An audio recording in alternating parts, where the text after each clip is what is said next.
మన కాన్సెప్ట్ వచ్చేసి ఛత్రపతి శివాజీ.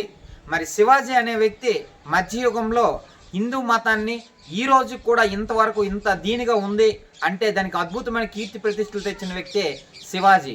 ఈ శివాజీ 1627 సంవత్సరంలో శివనీర్ దుర్గంలో జన్మించాడు.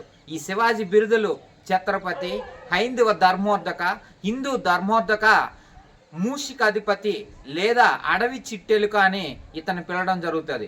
మూషిక అధిపతి అనే ఇదే బిరుదు కళింగ కారవేలు కూడా ఉంటుంది. ఇతన్ని అడవి చిట్టెలుకని సంబోధించింది ఔరంగజేబ్. శివాజీ తొలిసారిగా ఆక్రమించుకున్న కోట తోరణ్ కోట. శివాజీ మరి మొఘల్ భూభాగంలో తొలిసారిగా ఆక్రమించుకున్న ప్రాంతం అంటే సూరత్. సూరత్లోని వీరజ్ వోహ్రా అనే ఒక వజ్రాల వ్యాపారి ఇంట్లో ప్రతిసారి తనను దోచుకోవడం జరిగేది. ఇలా సూరత్ అనే భూభాగాన్ని తొలిసారిగా మొఘల్ భూభాగంలో ఆక్రమించింది శివాజీ. తొలిసారిగా ఆక్రమించుకున్న కోట అయితే తోరణ్ కోట, మొఘల్ భూభాగంలో అయితే సూరత్ అనే ప్రాంతం. శివాజీని ఓడించడానికి ఔరంగజేబు పంపించిన తన తొలి ప్రతినిధి షాయిస్తా ఖాన్. ఈ షాయిస్తా ఖాన్ని శివాజీ ఓడించేస్తాడు.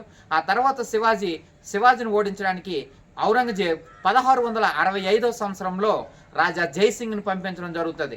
రాజా జైసింగ్ శివాజీని ఓడించడం జరుగుతుంది. శివాజీని ఓడించి శివాజీతో మరి పురందర్ అనే సంధిని చేసుకుంటాడు. పురందర్ సంధి మోస్ట్ ఇంపార్టెంట్ ఎప్పుడు జరిగిందంటే 1665లో జరిగింది శివాజీకి మరియు రాజా జైసింగ్కి.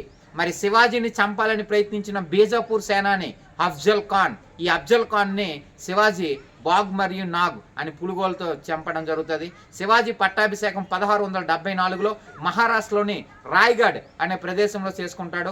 1680లో శివాజీ మరణించడం జరుగుతుంది.